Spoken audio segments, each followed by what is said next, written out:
Al-Qurayn Martyrs Museum. So this museum is situated in Qurayn. This was preserved for almost 3 decades. Actually, mansion siya. This serves as yung mga pinagtaguan ng mga young Kuwaitis, soldier Kuwaitis who fought against Iraqis. So, it's about a 10-hour battle during the war. Dito sila nagtago. So, nakakatuwa lang kasi they were able to preserve the building. And then, this is open for everyone.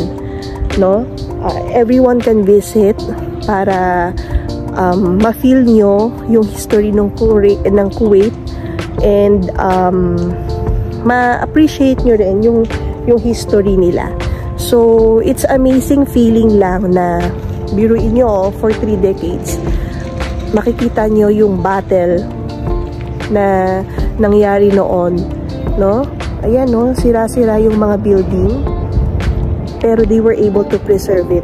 Sa loob, makikita rin natin yung mga pictures. May mini museum sa loob. Pictures ng mga soldiers. Something na matututunan natin at mabe-feel natin how they live during that time, during the war. No? Ayun lang, nakakatuwa lang. E di sinama rin namin yung mga kids namin for them to see. So this museum is free for everyone and it's actually situated in the middle of the residential area. Yan. Residential area siya. Tapos pin-reserve ng government. So mamaya papasukin natin yung loob. Actually pinagtaguan to ng ng mga Kuwaiti soldiers that fought against the Iraqis. Diyan sila nagtago. Tapos nasa kota sila dyan. And then the battle lasts for 10 hours. Nabasa ko dun sa sa Google, sa history. So yun, sa loob makikita nyo yung car na ginamit, yung actual na tangke, kung paano pinasabog, and then yung mga ginamit nila na mga baril, and sa loob yung pinaka-structure ng mismo bahay. Actually, bahay siya, mansion siya during that time. So, dito sila nagtago. Dito sila sa Qurayn nagtago, sa Al-Qurayn, kasi during that time, mas hindi stricter ang parang yung security. No? So, dyan. Tapos, yan. Na-detect sila dyan. And then, they have nothing to do but to fight against the Iraqi to defend their land. So, yun guys. Let's see. Let's go inside for you to see what's inside. So, sa mga gusto pong pumunta, nandito siya sa Al-Qurayn. Search nyo lang sa Google Maps. Madali siyang puntahan. Tapos, it's free.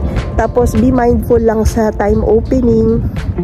At saka sa kasi stricto sila pag hindi na nagpapapasok, hindi talaga sila magpapapasok. Konti lang din yung bumibisita. Better to visit during Saturdays or weekdays para kung sa mga vloggers na gustong mag-vlog at mag-record, solo nyo yung place. So, yun guys, let's go inside. So, we're now inside the museum. This is the actual car during the attack. Look at that. They were able to preserve it. No? How many decades na? 30? 3 decades. And then the van, minibus belong to, it says here, the minibus belongs to Iraqis intelligence used to transfer prisoners from Kuwait to Iraq and attack residences. So, yun po. And then this one, this car is this white Chevrolet belongs to Iraqi intelligence. Okay po, we'll go inside guys. So, this is the structure guys. Ang galing na preserve nila. So, this is the house of the martyr. Badr al-Idan. See? Tingnan niyo yung bricks, oh. Ayan, oh, yung mga tama ng bala. Ang galing. Yeah. So, syempre, during that time, may mga gamit yan dito. Ayan, yung mga tama ng bomba, baril, shotguns. Grabe, nakakatakot, no? See? See that?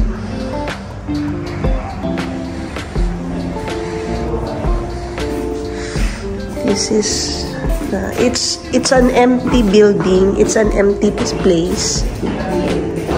May museum din doon, pero cameras are not allowed na.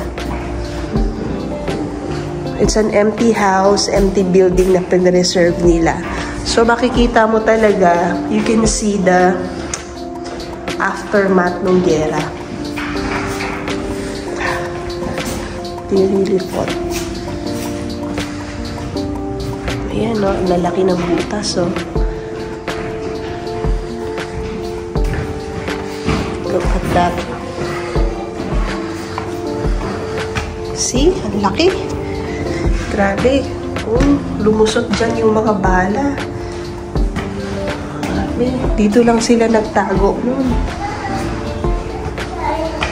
Nakakatuwa. It's in the year 1990s. See? Grabe yung destruction na nangyari sa building. Pero nakatayo pa rin siya.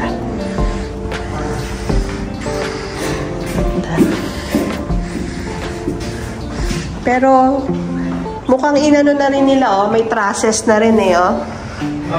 Pinortify nila para safe. Para safe bisitahin.